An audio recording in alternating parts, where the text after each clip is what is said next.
तो पेरेंट्स ने एक साइकोलॉजी बना ली है कि हम हमारी लाइफ में बहुत बिजी हैं। इवन 3 साल के बच्चों को वो कार्टून दिखा के खाना खिला रहे हैं, मतलब इतना भी टाइम नहीं है। आज के ज़माने में यदि कोई युवा आध्यात्म की ओर बढ़ना चाहता है, उसके पेरेंट्स को बड़ा डर लगता है कि ये बाबा लोगों के चक्कर में ना पड़ जाए या ये संन्यास ना ले ले। मोक्ष और निर्वाणा का आजकल बड़ा नेट पे भी सुनते हैं, मोक्ष प्राप्ति, निर्वाणा प्राप्ति क्या है और कैसे प्राप्त किया जा सकता है इसे? स्वामी जी, हमारे एजुकेशन कैरिकुलम में हम कैसे अध्यात्म या भारतीय संस्कृति को इंट्रोड्यूस कर सकते हैं कि आपका रुझान इस सन्यासी जीवन में कैसे आया, आप कैसे इंडल्ज हुए इन सब चीज़ों में? स्वामी जी, आजकल न्यूली मैरिड कपल्स जो अपनी मैरिज लाइफ में स्ट्रगल कर रहे हैं, उनके रिलेशनशिप का उनके बच्चों के दिमाग पर क्या असर पड़ता होगा? बहुत खतरनाक असर पड़ता है। क्या होता है कि एक छोटा बच्चा होता है ना, वो एक एब्जॉर्बिंग मशीन है। जैसे स्पॉन्ज होता है ना, सब चीज़ एब्जॉर्ब कर लेता है, वैसे ही वो बच्चा कॉन्स्टेंटली एब्जॉर्ब कर रहा होता है। तो एक छोटा सा उदाहरण देता हूँ। कुछ दिन पहले मैं आश्रम में, हमारे यहाँ पे कोई लोग आए। मैंने उस बालक से पूछा कि तुम अच्छे हो कि खराब हो? तो वो कहता मैं खराब हूँ। अच्छा। मैं अच्छे हो? कहता मैं बहुत खराब हूँ। मैंने हम्म, खराब क्यों? हम्म, क्योंकि मेरी मम्मी बोलती है। और वो लड़का मेरे ख्याल से 8-10 साल का ही था। वो हम्म, मम्मी बोलती है। तो क्यों बोलती? कहती तू खराब है और तेरे को तो हम किसी मॉल से लेके आए। अब वो बच्चे के लिए रियलिटी है। आप देखो, आपने तो एक शब्द बोल दिया कि तेरे को मॉल से लाए हैं, या एक गलत शब्द बोल दिया उसको, उसने उसके दिमाग में बैठ गया मेरे को तो मॉल से लाए। कहते बेटा नहीं, तो मजाक कर रहे हैं। कहते नहीं नहीं, बच्चों की रियलिटी हम्म, अलग होती है। हम्म, उदाहरण दे करके बताता हूं मैं आपको एक और इंटरेस्टिंग। एक बहुत अच्छा मोबाइल में एक रील आती है। उसमें क्या, एक छोटी सी बच्ची है, छोटी सी बच्ची है। हम्म, और वो क्या कर रही है कि एक कुआं है, उसमें कुछ डाल रही है, शायद सिक्का डाल रही है, और हाथ जोड़ रही है कि मे आई बिकम बटरफ्लाई, ऐसे बोलती है और ऐसे देखती है, ऐसे देखती है कि कहती I am not a butterfly. तो जब उसको बताया गया कि इसमें कुछ डालोगे, पैसे हम्म, डालोगे, सिक्का डालोगे, तो जो आप चाहोगे पूरा हो जाएगा। अब जैसे ही उसने डाला तो उसने उसको कहा कि मैं बटरफ्लाई बन जाऊं, क्योंकि छोटी सी बच्ची है ना, हम्म, उसके मन में होता है मैं ऐसे बन जाऊं। और जैसे ही वो हुआ और उसने देखा मेरे तो पंख ही नहीं आए। हम्म, तो see the kind of faith they have in a word कि जो आपकी विश का वो पूरी है। आपने ऐसे ही बोल दिया विश पूरा, तो उसने कहा आपको, आपने झूठ बोल दिया, माता पिता ने उसको। हम्म, तो उसकी दिमाग में कितना झटका लगा। उसकी, आप बच्ची की एक्सप्रेशंस को देखोगे ना, आपको बड़ा कि मैं ऐसे करके वो बेचारी बोल रही है। हम्म, तो कहने का मतलब बच्चों को हर चीज से प्रभाव पड़ रहा है। हम्म, आप जो बोल देते उनको सत्य लगता है, उनके पास झूठ नहीं है, हम्म, उनके जीवन में झूठ नहीं है। उनको सारा इंटरेक्शन, अभी ऐसी कई रील्स चल रही हैं आप देखेंगे ना, वो उसको रियल समझ के उससे डील कर रहे होते हैं। बच्चे को खाना खिला रहे, ये कर रहे हो, वो उसको रियलिटी रियल समझते हैं, वो नहीं समझते उसको। तो इसीलिए they have to be very much aware how they are talking hmm, to children, one. Secondly, बच्चों को बहुत स्ट्रेस होता है। जो आप, स्ट्रेस हो जाता है कैसे होता है? जब माता पिता जब झगड़ा करते हैं ना, तो बच्चे इनसिक्योर हो जाते हैं। हम्म, आप देखो, जब बच्चे माता पिता झगड़ा कर रहे थे, वो बच्चा ने एक कोने में चला जाएगा। वो सोचो किसको तरफ वो जाए बेचारा। हम्म, तो उसके मन के अंदर जो गुजर रही होती है उसका हमको कल्पना नहीं है। हम्म, बहुत एक कोमल मन है, और उसके अंदर इतने सारे इंप्रेशन, वो भयान्वित हो जाता है, डर जाएगा, इनसिक्योर हो जाएगा। और ये सारा का सारा एक अब मोल्ड तैयार करते रहते हो उसका। जो हम्म, थोड़ी देर पहले बोला क्ले, हम्म, वो क्ले को अब वो स्ट्रांग होती जा रही है, एक hmm, it's getting to become a cement, उस प्रोसेस में जाती जा रही है। उस प्रोसेस में यदि आपने उसको इस तरह के विचार डाल के स्ट्रांग कर दिया, तो वो वैसे ही बनने वाला है। तो बच्चों को टेंशन होता है। बहुत टेंशन है। मैंने बच्चों को पूछता, आप लोगों को सेकंड थर्ड के बच्चों के पास करिए, आपको टेंशन होता है? तो बच्चे हाथ खड़ा करते हैं, टेंशन होता है। हम्म, आप लोग सोचते हैं बच्चे हमेशा, ऐसा नहीं है। हम्म, उनको जब एग्जाम्स होते हैं तब स्ट्रेस होता है, हम्म, नंबर अच्छे नहीं आते तो स्ट्रेस होता है। मैं स्कूल में जाता हूँ तो बच्चे बोलते हैं स्वामी जी, एक लड़की आई मेरे पास में, छोटी सी बच्ची, थर्ड फोर्थ की, स्वामी जी मैं क्या करूं, मुझे याद ही नहीं होता है, हम्म, मुझे याद ही नहीं हो रहा है। तो याद नहीं होता, नंबर नहीं याद, नंबर है तो मम्मी पापा डांट रहे हैं उसको। हम्म, तो कितना स्ट्रेस के द्वारा वो गुजर रही है, बताओ, उस पढ़ाई के कारण कि हम्म, कितना वो जा रही है। तो बच्चों को स्ट्रेस होता है इन सब चीजों से। परीक्षा आने वाली है, हम्म। या फिर वो कुछ अच्छा परफॉर्म नहीं कर पा रहे, चाहते हैं लेकिन नहीं कर पा रहे, और कुछ माता पिता का झगड़ा है, घर में स्ट्रेस, उसके कारण बहुत स्ट्रेस रहते हैं बच्चे लोग। पेरेंट्स को क्या दो टिप्स आप देना चाहेंगे कि क्या करना चाहिए ऐसे सिचुएशन में और क्या बिल्कुल नहीं करना चाहिए, सो दैट बच्चों का एक अपब्रिंगिंग बहुत प्रॉपर वे में हो? एक बार मेरे पास एक पेरेंट्स आए, तो एक लड़की, दो लड़कियां थी उनकी, और उनकी माँ मेरे को बोलती कि स्वामी जी ये लोग मोबाइल बहुत यूज करते हैं, बच्चों हम मना नहीं कर रहे। मैंने कहा सॉल्यूशन मेरे पास में है, आप मानने को तैयार है? कहती हाँ। मैंने कहा घर से इस मोबाइल को हटा दो, टच स्क्रीन को, और कीपैड ले आओ, हम्म। क्योंकि जैसे ही आप यूज करते हो बच्चा मांगता है, और बच्चे से आप छीन तो बच्चे कहते आप भी तो यूज करते हो ना। हम्म। तो बच्चा है ना नकल करता है सब चीज, वो नकल से सीखता है। तो हमको एक आदर्श तरह का जीवन व्यतीत करना चाहिए जिसका बच्चा नकल कर सके। तो माता पिता लोगों को भी आपस का व्यवहार, बच्चों से इंटरेक्शन, उनकी लिविंग के अंतर्गत एक आदर्श जीवन स्थापित करना पड़ेगा। Life inspires life, actions are more powerful than words, action speaks louder than words. तो आपको जीवनचर्या में जैसा आप करेंगे वैसा बच्चा आपका नकल करना शुरू कर देगा। इसीलिए आप आदर्श जीवन जैसा चाहते हैं बनाना बच्चों का, वैसा आप जीवन शुरू, आप खुद का जीवन शुरू कर देंगे, बच्चे ऑटोमेटिकली। हम देखते हैं माता पिता आते हैं ना, कहते स्वामी जी को प्रणाम करो, और खुद प्रणाम नहीं करते, लेकिन ये देखते हो जैसे ही पिता प्रणाम करता बच्चा वैसे वैसे अपने आप प्रणाम करता है। मतलब सामने हमारे इतने सारे उदाहरण आते हैं, हमको दिखाई देता है कि ये माता पिता तो खुद करेंगे नहीं, बच्चों कह रहे ये कर वो कर, ये सब बकवासबाजी, this is hypocrisy. Parents are hypocrite. They doesn't want to follow, but they want their children should do that. Why they will do? They are just copying you. Try to see that. Try to understand that. तो आप करना शुरू करो, बच्चे अपने आप वैसा follow करेंगे। सर, पेरेंट्स ने एक साइकोलॉजी बना ली है कि हम हमारी लाइफ में बहुत बिजी हैं, तो इवन 3 साल के बच्चों को वो कार्टून दिखा के खाना खिला रहे हैं, मतलब इतना भी टाइम नहीं है। ये लॉन्ग टर्म के लिए कितना हार्मफुल है बच्चों के लिए? अब देखो बच्चों के अंदर, आपको पता है बच्चों को ना कार्टून रियल लगता है। बच्चों के जीवन में अगर कार्टून खूब दिखाते हैं ना, वो कार्टून जैसे ही हो जाता है। आपने देखा भी हो कई बच्चे ना, उनके एक्शंस, और बड़ा इंटरेस्टिंग है, हम लोग भी पहले छोटे बच्चों को देखता था, मैंने कहा इनको ना बच्चे को वो कार्टून के अंदर जो भाषा चल रही होती है उनको सब पता चलती है, और हमको समझ में नहीं आती है। We are hardwired, they are soft wired, they can easily connect themself with that, वो अंडरस्टैंड और उसका सारा कनेक्शन समझते हैं, तो उनकी रियलिटी वो धीरे धीरे बनने लगती है। तो इसीलिए यदि हम बच्चों को खाना खिलाते खिलाते वही परोसेंगे तो आंखों के द्वारा वही जाएगा।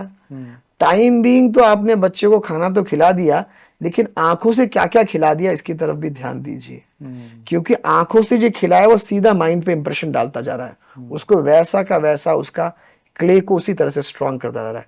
टेम्परेरीली तो शायद हो सकता है आप उसको भोजन करा पाए, लेकिन psychologically you are making him weak, you are not doing your duties fully, and you should devise such a technique that you can make your children eat in a proper manner. उसको भूख नहीं लग रही है, या फिर आप untimely खिला रहे हो, ये भी देखिए, उसको पसंद का और नापसंद का बात भी है, उसमें आप टाइमली अनटाइमली खिला रहे हो, और पहले कुछ खा के आ गया बच्चा, अब जबरदस्ती खा कैसे खाएगा? भूख लगेगी तो अपने आप खाएगा। तो इस तरह से हमको बच्चों को व्यवस्थित तरह से उनका जीवन व्यापन का तरीका निकालें तो वो बच्चे अपने आप ठीक हो सकते हैं। आज के ज़माने में यदि कोई युवा आध्यात्म की ओर बढ़ना चाहता है, उसके पेरेंट्स को बड़ा डर लगता है कि ये बाबा लोगों के चक्कर में ना पड़ जाए या ये सन्यास ना ले ले। ऐसे पेरेंट्स को आप क्या मैसेज देना चाहेंगे? अब पेरेंट्स लोगों को पहले देख लेना चाहिए वो बच्चा किस जगह में जा रहा है, जिस स्थान में जा रहा है वहाँ की फिलॉसफी क्या है, वहाँ के आदर्श क्या है। पहले उसको यदि वो देख लेंगे तो उनको स्पष्टता हो जाएगी कि बच्चा शायद गलत जगह नहीं जा रहा है, क्योंकि बहुत सारे आजकल महात्मा, अच्छे महात्मा भी बहुत सारे हैं जो बच्चों को सही दिशा में लेके जाने का प्रयास कर रहे हैं। तो वो कहीं से कुछ पॉजिटिव चीजें सीख रहा है, तो पेरेंट्स को अपनी लर्निंग को इंक्रीज करना पड़ेगा, अपने माइंड को ब्रॉड करना पड़ेगा, और उनको देखना पड़ेगा बच्चा किस जगह जा रहा है, उसको उनको देखना पड़ेगा क्या देख रहा है, किस जगह जाकर के किन लोगों से मिल रहा है, उसके पीछे की बातों को जाने, और तब जाके आपको एक सुकून मिल जाएगा, आपके मन में शांति हो जाएगी कि आपका बच्चा गलत दिशा में नहीं जा रहा है। स्वामी जी, मोक्ष और निर्वाणा का आजकल बड़ा नेट पे भी सुनते हैं, मोक्ष प्राप्ति, निर्वाणा प्राप्ति क्या है और कैसे प्राप्त किया जा सकता है इसे? आदमी की कहते हैं, आदमी के जीवन में बहुत सारे डिजायर्स हैं। डायरेक्ट मोक्ष में तो आप जा नहीं सकते, पहले अपने डिजायर को तो शास्त्रीय ढंग से पूरा किया जाए, हम्म। उसके बाद जाके ही आपके अंदर पात्रता आती है कि आप मोक्ष को प्राप्त करें। हम्म। पहले तो आपके अंदर बहुत सारी डिजायर्स होती है, पुत्रेषणा, वित्तेषणा, लोकेषणा, 3 लोकेषणा पड़ी हुई है। हम्म। और इन लोकेषणा की पूर्ति करके, ऐसा नहीं कि आप पूरी तरह से कभी पूरी नहीं हो सकती है, तो है ना, तो न वित्ते न तर्पणो मनुष्य, मतलब आपको, आप सोचो कि आपकी ये डिजायर सारी कंप्लीट ऐसे नहीं होती है, तो हमको डिजायर्स भी फुलफिल करने, एक तरीके से फुलफिल करनी है। कैसे फुलफिल करनी है? फॉर एग्जाम्पल, आपको गुलाब जामुन बहुत अच्छे लगते हैं, आप कहते हैं मैं गुलाब जामुन खाते जाऊं, तो मैं एक तरीका बताता हूं आपको। आप गुलाब जामुन खाने जाते हो तो आप 5 गुलाब जामुन लेके आते हो, तो आप क्या करो, 3 को खाओ और 2 को बांट दो, तो आपकी डिजायर कम हो जाएगी। तो भगवत गीता में बताया है, यदि आप आपकी डिजायर्स है उसको फुलफिल करना चाहते हैं तो यज्ञ की प्रक्रिया से करो। यज्ञ की प्रक्रिया से अर्थात उसको सबके प्रति अर्पित करके, ईश्वर के अर्पित करके, जब आप उसको भोगते हैं, जब उस, तो आपकी डिजायर्स फ्लेयर अप नहीं होंगी। दूसरी बात, भगवत गीता में बहुत इंटरेस्टिंग बात बताई, यज्ञ, दान और तप। तो यदि आपकी डिजायर्स बहुत सारी है तो आपको यज्ञ के द्वारा उसको पूरी कीजिए। अगर आपके अंदर क्रोध आता है तो आप तप करिए।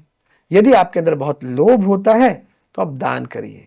तो यदि आप यज्ञ, दान, तप करके अपने जीवन को व्यतीत करना शुरू करेंगे तो आप देखेंगे कि आपके जीवन के अंदर मोक्ष प्राप्ति की मार्ग में जब आगे जाने के लिए जाएंगे तो आपकी पात्रता बढ़ती चली जाएगी, आपकी चित्त की शुद्धि होती चली जाएगी, और चित्त शुद्धि के द्वारा आपके अंदर पात्रता आएगी, आपको भक्ति बढ़ानी पड़ेगी, आपकी चित्त की शुद्धि होगी, तो धीरे धीरे करके आप मोक्ष की तरफ आगे बढ़ना शुरू हो जाएंगे।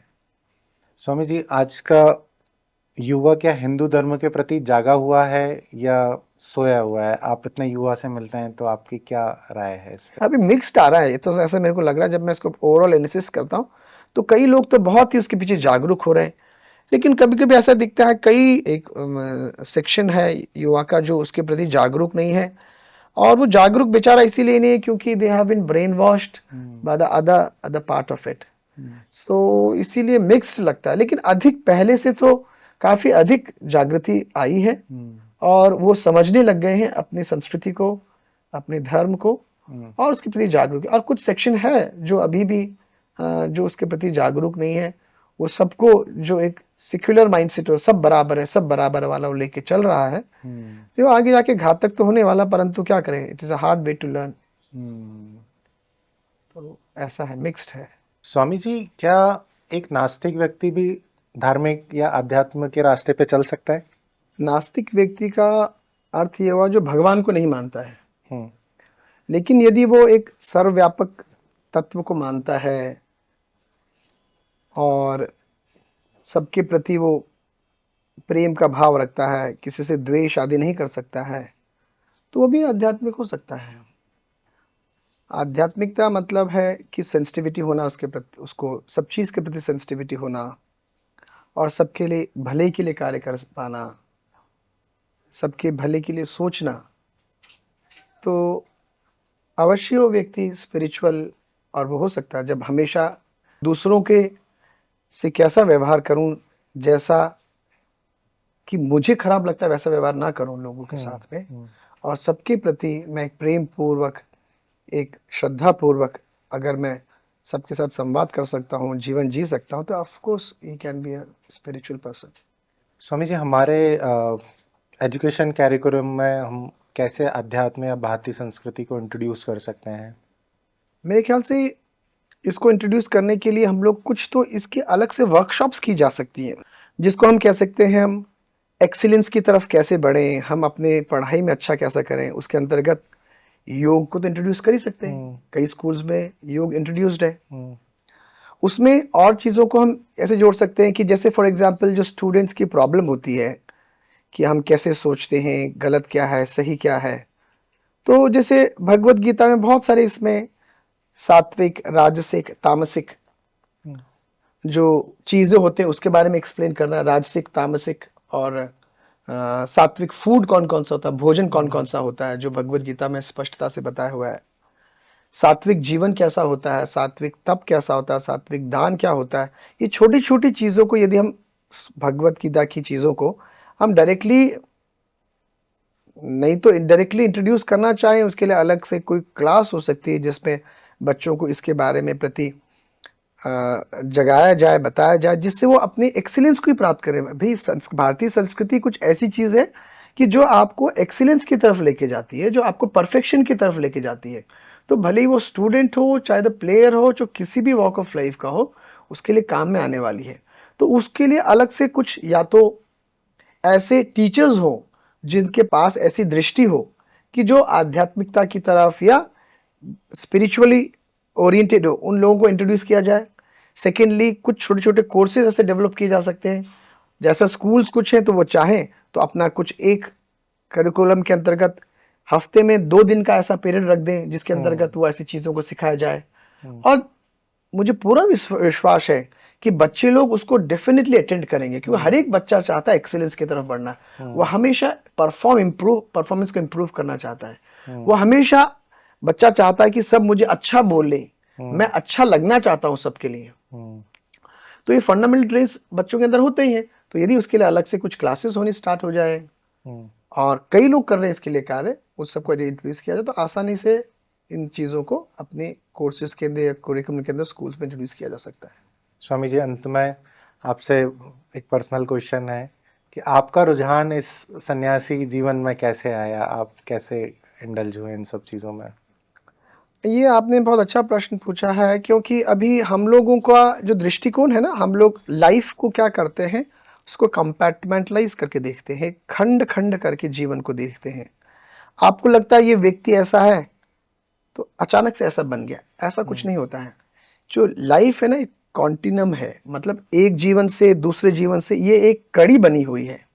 और अनफॉर्चुनेटली हमको वो पूर्व का जीवन के बारे में हमें कुछ पता नहीं चलता, इसलिए हमको लगता है यही सब कुछ है। इसीलिए हम किसी चीज को आंकलन इसी जीवन से प्रारंभ कर देते हैं। आप किसी व्यक्ति को ऐसा जो स्पिरिचुअली ओरिएंटेड होता है, तो आप देखेंगे उसके अंदर ऐसा ओरिएंटेशन क्यों आया, तो देखेंगे कि पिछले जन्म का भी उसके अंदर प्रभाव आ रहा होता है।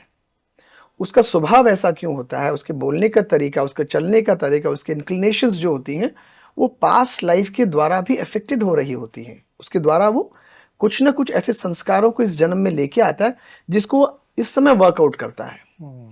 तो ऐसा ही संभवतः हमारे जीवन में भी हुआ होगा कि पहले से ही मुझे बचपन से ही स्वामी विवेकानंद के बारे में पढ़ने की बहुत इच्छा होती थी, उनको पढ़ता था, कुछ उपनिषदों को की तरफ ध्यान जाता था।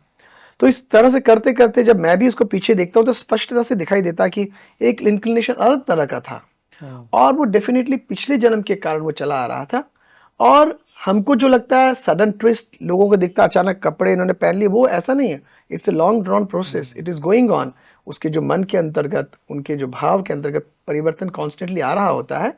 वो तो चेंज हमको एक समय दिखाई देता है, हमको लगता है ये, लेकिन ये तो एक कंटिन्यूस प्रोसेस हो रही थी। तो हमको ऐसा गुरुजी का दर्शन हो गया, गुरुजी हमारे मिल गए हमको, उसके द्वारा जीवन प्रवर्तित हुआ। फिर उसके बाद जो गुरुजी ने बताया उसके अनुसार उनके साथ आश्रम में रहना शुरू किया। उसके ऐसे करते करते मोल्ड होते होते होते व्यक्ति, इस तो पूर्व जन्म के कारण भी इस तरह का प्रभाव होता है, और इस जन्म में हमको जो लोग मिलते हैं जो हमको बना रहे होते, मोल्ड कर रहे होते, उसका भी प्रभाव के कारण ये इस तरह का डिसीजन लिया जाता है। और जब स्पष्टता हो जाती है कि हमको जीवन का लक्ष्य मोक्ष है, और जनों से सीखते हैं, सुनते हैं, तो आप डिसीजन लेने में आपको कुछ ऐसा नहीं लगता कि आप कुछ कोई ड्रास्टिक कर रहे हैं जो सामान्य लोगों को दिखाई देता है। तो इसीलिए ये एक बड़ी सहज प्रक्रिया होती है जो लोगों को दिखाई देती होती है, लेकिन ये तो एक बहुत अंदर ही अंदर चल रही होती है। स्वामी जी, सबसे फाइनल एक एडवाइस इस एपिसोड को जो लोग भी देख रहे हैं, वो क्या एक टेक अवे सिंपल वर्ड्स में ले सकते हैं? आपकी क्या फाइनल एक एडवाइस होगी एक सक्सेसफुल लाइफ को जीने एक के लिए? हमारे जीवन में आदर्श को रखें। जीवन में कोई ना कोई एक आदर्श होना चाहिए, जीवन का लक्ष्य होना चाहिए। जैसे ही आपके जीवन में लक्ष्य होगा, एक आदर्श होगा, तो ऑटोमेटिकली आपका जीवन सुचारू रूप से उस लक्ष्य की प्राप्ति की ओर बढ़ चलेगा। और उस लक्ष्य को प्रेम पूर्वक उसको अपनाइए और उसको हमेशा स्ट्रांग करते जाइए लक्ष्य को, तो ऑटोमेटिकली आप उसकी तरफ बढ़ते जाएंगे और अपने जीवन में सबके प्रति प्रेम हो, सबके प्रति आदर की भावना हो, सबको अच्छे से अपनाएं और अपने जीवन को सशक्त और मजबूत बनाते जाएं। यही मेरी सबसे। स्वामी जी बहुत बहुत धन्यवाद आपका, आपने नारायण हमारे लिए जयशंकर। समय निकाला। हरिओम स्वामी जी। नारायण नारायण जयशंकर। जय शंकर स्वामी जी।